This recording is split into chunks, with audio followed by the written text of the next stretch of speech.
And hello one and all, and welcome to my video review for last night's WWE Backlash 2016 pay-per-view event, which emanated live from Richmond, Virginia, the Richmond Coliseum. Overall, I'm going to give you my full thoughts and opinions on everything that took place on Backlash, but before we do that, had to throw in a quick video here. It's just been a busy weekend for myself. As you all know, if you haven't watched the awesome Guys of Wrestling report with special guest Alexman, must go check that out. Should be on the channel down below. So want to first, once again, say thank you to Alexman. I thought we had a wonderful, tremendous conversation, and I just really enjoyed talking with you. It was great talking about wrestling, and yeah, thank you once again. So check that out. Also, I wanted to give my quick thoughts on UFC 203. My live reactions are in the process of being uploaded, so by the time you watch this video, they'll probably already be on the channel. So check those out. Live audio reactions to Punk versus Gall. Overall, while I was disappointed to see the way that Punk lost, I kind of knew in the back of my mind that that's probably what was going to happen. I was just holding out hope as a fan of CM Punk for him to surprise everybody. But of course, as soon as Mickey Gall took him down, you knew that there was probably no chance in hell of Punk being able to counter that. And as we saw, he tried. He hung in there for 2 minutes, 15 seconds. Give him credit for that. Take nothing away. And I'm still proud of him, for going out there, living his dream. He probably won't fight in UFC again. Well, you never say never, but based on the comments from Dana White, it remains to be seen. So, yeah, not the best showing for Punk. His face certainly took a beating, but you know what? He seemed happy and upbeat afterwards, and it was still surreal to see him step into that ring, especially when Cult of Personality hit. That was just great to hear after not hearing it for 2 years. So CM Punk, still a huge fan of you, and wherever else you decide to go, I will watch and support you. So that's what I have to say about UFC 203 on Saturday night. So with that all out of the way, let's get into my full thoughts and opinions on WWE Backlash 2016. I was debating, and I'm glad that I decided to tune in and watch this show. I was very tired from work yesterday, but I was like, you know what? I was worried that they're going to be able to fill 3 hours. And I loved the fact that how they structured this card, how the card flowed, how everything on this card really felt important, and the outcomes. For the most part, there's one in particular that I didn't like, and you probably can already guess what that was. But yeah, overall, Backlash I thought was a really good show. There was really hardly anything wrong with it, and I loved how it didn't have to go to 11. It ended around 10:38. I'm fine with that. 2.5 hours for a brand-only pay-per-view. Normally I would gripe about pay-per-views not going to 11, but in this case, I felt like every match had the necessary amount of time it needed to tell the stories that they wanted to tell, and the wrestlers, both men and women, got the time to shine, and we had some huge developments coming out of this show for the Blue brand. So I have to say, all in all, for the first SmackDown Live brand-specific pay-per-view since the recent brand split, I'd say we're off to a success. And I look forward to seeing how Raw follows that up with Clash of Champions next month. Actually, I should have said this month, on September 25th. So let's take a look at what took place on last night's Backlash card. So on the pre-show, I didn't have a chance to watch this match, but I heard from people that this was a good, solid match between Baron Corbin and Apollo Crews. It was nice to see at least these two get a spot, even albeit on the pre-show. However, they do deserve to be on the main card, but at least they had a match on the pre-show. Corbin apparently poked Crews in the eyes, and he planted him with the End of Days to pick up the victory. Hopefully we see Crews and Corbin both develop meaningful feuds moving forward for the SmackDown roster. Like I said, they're both talented guys. I feel like Corbin, he has all the potential needed to slowly advance and move up the card one day, and potentially as one of the top heels in the long run. Crews, I'm very high on him. A huge fan of him. I just feel like he needs to lay back on the smiling and just focus on developing. We want to know more about his character, his personality. Let's get more into that. And we know he's a good wrestler, but just give us a reason to invest in his matches. So if we can get that laid down, I think we're off to the races with him. So like I said, I heard it was good effort from both guys, and Baron Corbin picked up the win with the end of days. So we move on to the main card. We have Daniel Bryan and Shane McMahon come out. They talk up how this is the new era, the first brand split specific pay-per-view for SmackDown Live, and how tonight will be full of opportunities for the men and women on this card. And with that, we move into the first match of the show. Really good opening match. I love the hell out of this. Inaugural SmackDown Women's Championship six-pack elimination challenge. I really felt like in this match, all 6 women had ample opportunity to shine. And I like that. I really did. The action was fast-paced, frenetic. Like I said, Alexa Bliss, while she was the first eliminated, I felt like she had her moments. Eventually, Naomi had her moments. Natalya was able to hit a sharpshooter. Carmella was able to display her viciousness. Nikki Bella had her moments as well. Becky Lynch with the fire and intensity. Just this match clicked. I felt like the women were, given ample time, and you could see the drive, the passion that they really wanted to, steal the show in a way. And while I don't think that they did, I still thought this was a tremendous opener. The crowd was in it. The crowd was clearly behind Becky Lynch. Like I said, Alexa Bliss was the first eliminated in this match after Alexa was hit with the, I believe it was by, Naomi. After Naomi hit the a super blockbuster on Alexa Bliss. So Bliss was eliminated, and then Naomi was eliminated after, like I said, Natalya locked in the sharpshooter, and that eliminated Naomi. And it eventually came down to Nikki and Carmella. They were displaying some back and forth. Nikki eventually was eliminated after she was rolled up by Carmella. So I like that. That will continue the Nikki Bella and Carmella feud. I feel like that's the best thing moving forward for both women. That's what I stated in my predictions video for Backlash. You don't need to put the title on Nikki. Right now it's too soon to put the title on Carmella. Keep them in a feud, and it can be a good thing for both women.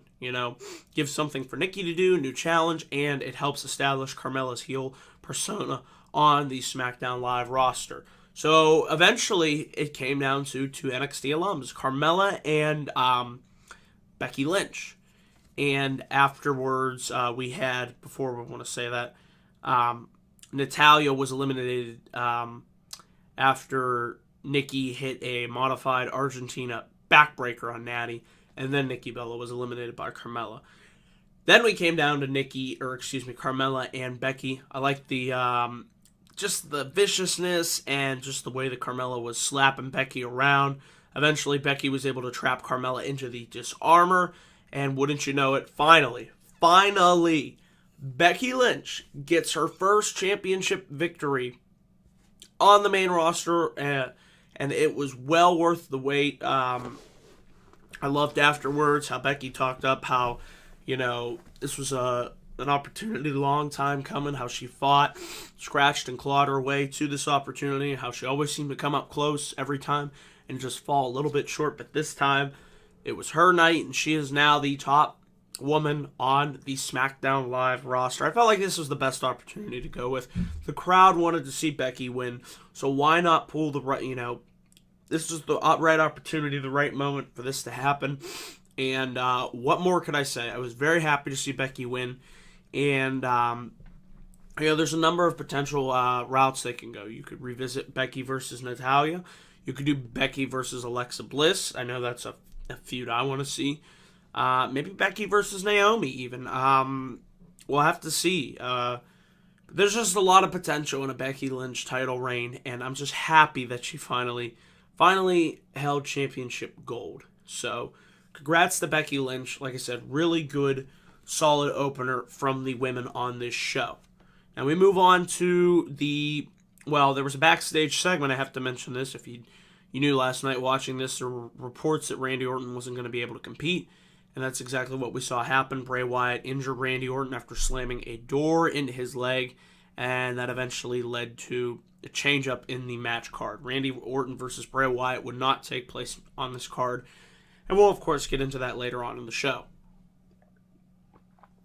We had our second match, which was the AKA second chance match in the WWE Tag Team Title Tournament for the inaugural Tag Team titles on SmackDown. It was the Usos versus the Hype Bros. And I really liked how the Usos came out. They had a new look, all black, with the white hoodies, and they ditched the face paint. It's all serious business now. And the thing I liked about this match is the Usos changed up their style. They didn't go in there and continue to do their high-flying moves, the splashes, and, just the Usos. No, they cut all that stuff out, which is good, which is smart, because as a heel, you do not want the crowd to react to you in a positive way. Why would you continue to do moves that would cause the crowd to emulate a positive response in your favor? So it's smart. Now I think they need to just get a new theme, and we'll be off to the races. I love heel Usos. I feel like they're killing it. And it would be nice if their cousin would follow in the same manner. So we'll see where that goes. Just throwing it out there. But I really liked how they worked this match. I thought it was a good, solid match, good way to establish the identities of a new, reinvigorated heel Uso tag team. It was the right move, obviously, to have the Usos go over here. Of course, Jay was able to hit a drop kick to the back of Ryder's knee. I like how they followed that continuity up of how they did the similar thing to Chad Gable's knee, and then Jimmy got Ryder in with a single leg crab, and I liked how they made Ryder tap out. And like I said, I'm fully on board with the Usos as heels. I think they're killing it. So it's only a matter of time, I think, before they will be the tag team champions. We'll have to see where that goes. Like I said, solid tag team match here. We then move on to our third match of the evening. It was The Miz defending his Intercontinental Championship against Dolph Ziggler. And before the match, I found this interesting. Miz was backstage. He was demanding from Daniel Bryan. He told him to sit back and watch what The Miz will do and what Bryan can no longer do. And he said pretty much he wants to renegotiate his contract. So we'll see where that little seed goes. Miz and Ziggler, another great match from these two. Don't know if it was my favorite between these two, but early on I felt like a little slow, but towards the end it picked up. I was getting into it, and the crowd was, slowly getting invested into it. I feel like Miz right now, ever since he cut that promo and talking smack, he is killing it as a heel.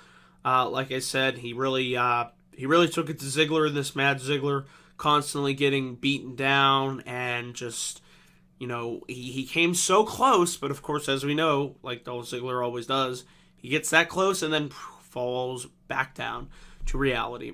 Towards the end of the match, Ziggler hit the fireman's carry. Miz back into the ring, prevented the 10 count from happening. It looked like Miz was going to walk away. And then as Ziggler was leaned over the ropes, Maryse pulled out some hairspray, sprayed it in the eyes of Ziggler. So a little cheap, dirty heel tactics there.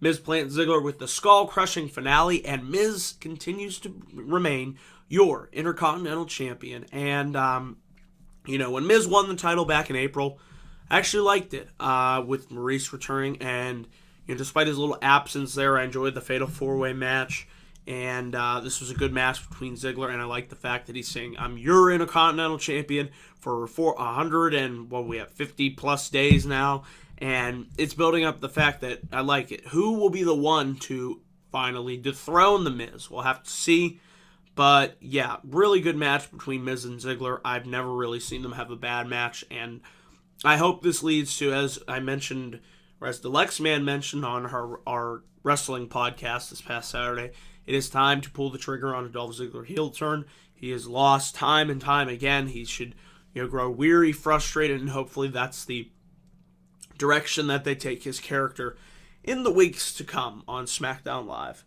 So, good stuff. And here we go with my little rant. This is just a little rant. Like I said, overall, really good show tonight. But the one nitpick, the one negative on this show was what they did with Bray Wyatt.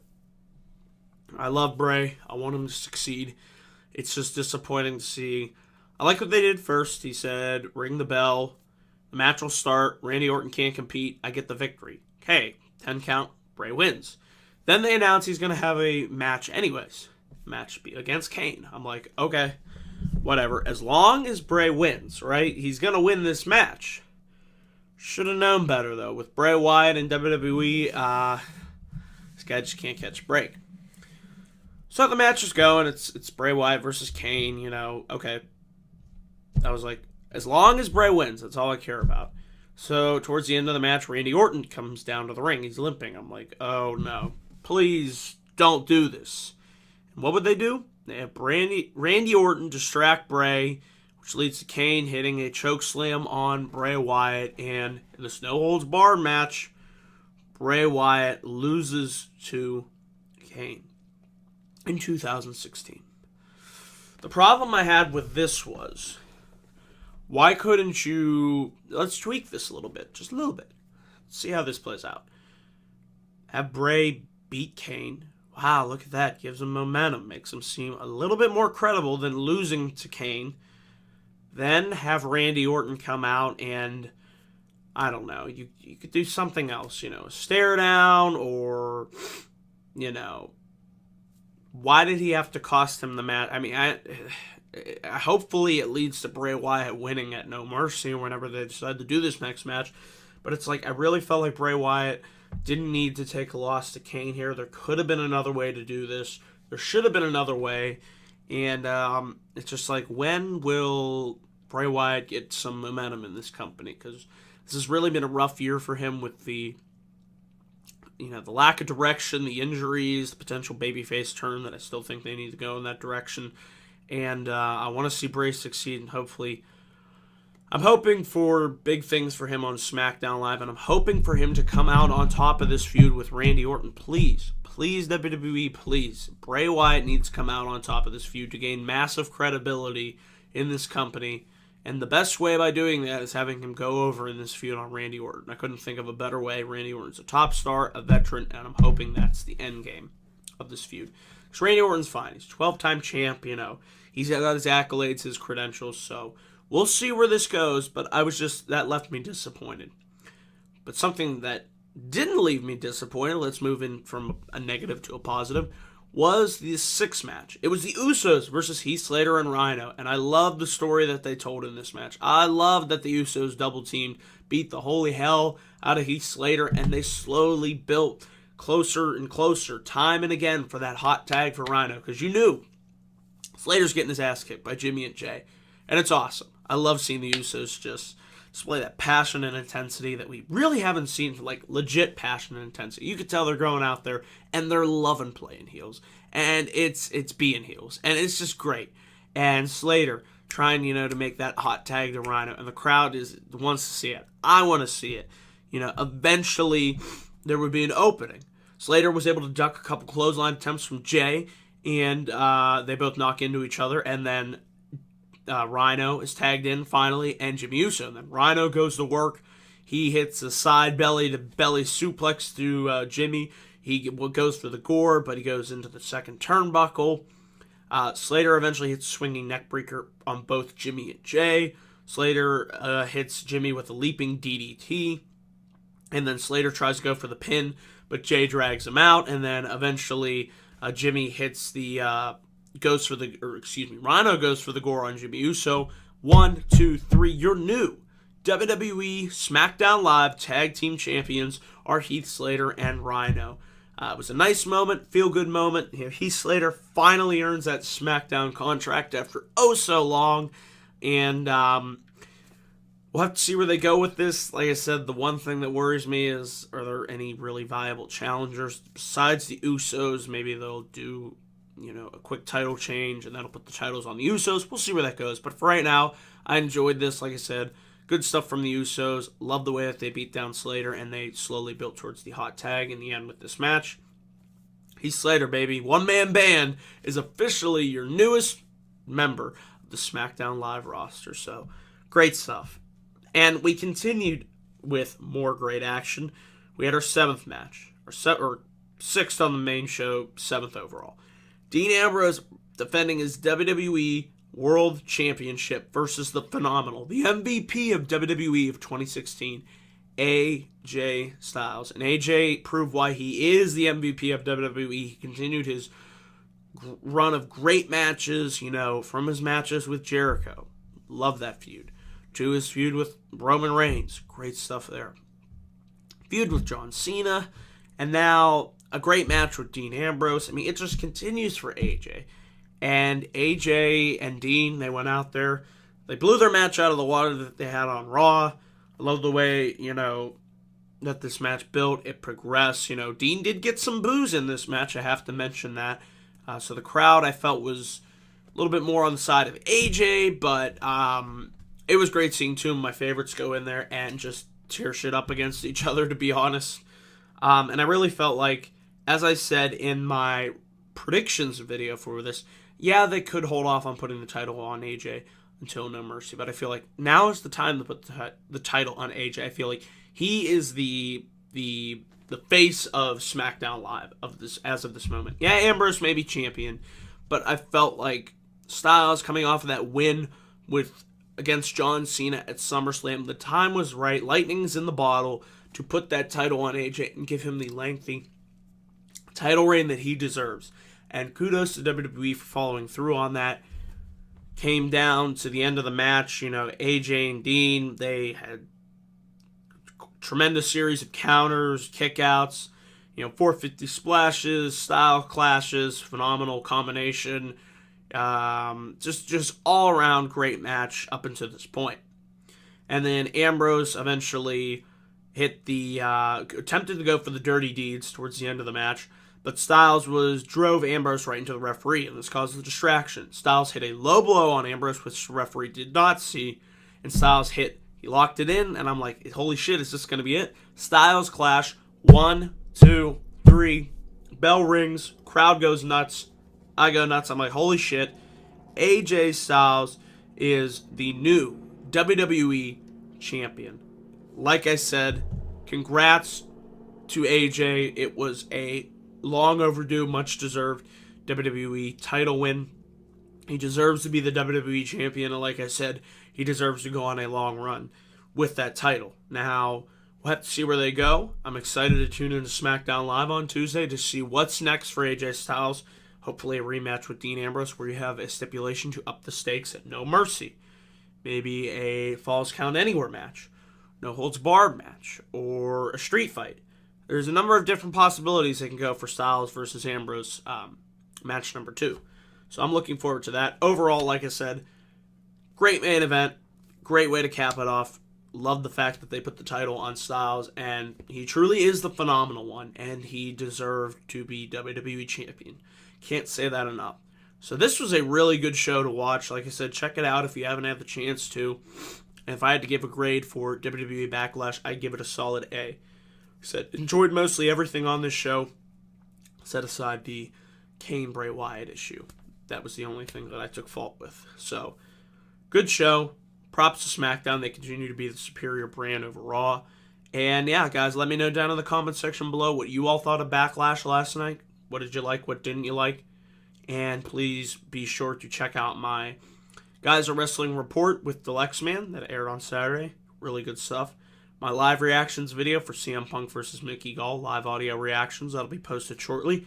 And come on back to this channel at 11:10 p.m. Eastern with my live Raw review. So a lot of content coming soon to this channel. We got SmackDown review tomorrow.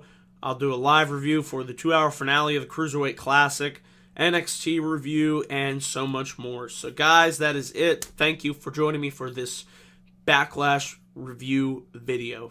And good show overall. And I will see you guys later on tonight in my live Raw review. Remember, 11:10 p.m. on, I would say Google Hangout, but Google Hangout is no more. So that's it, guys. Take care and have a good day.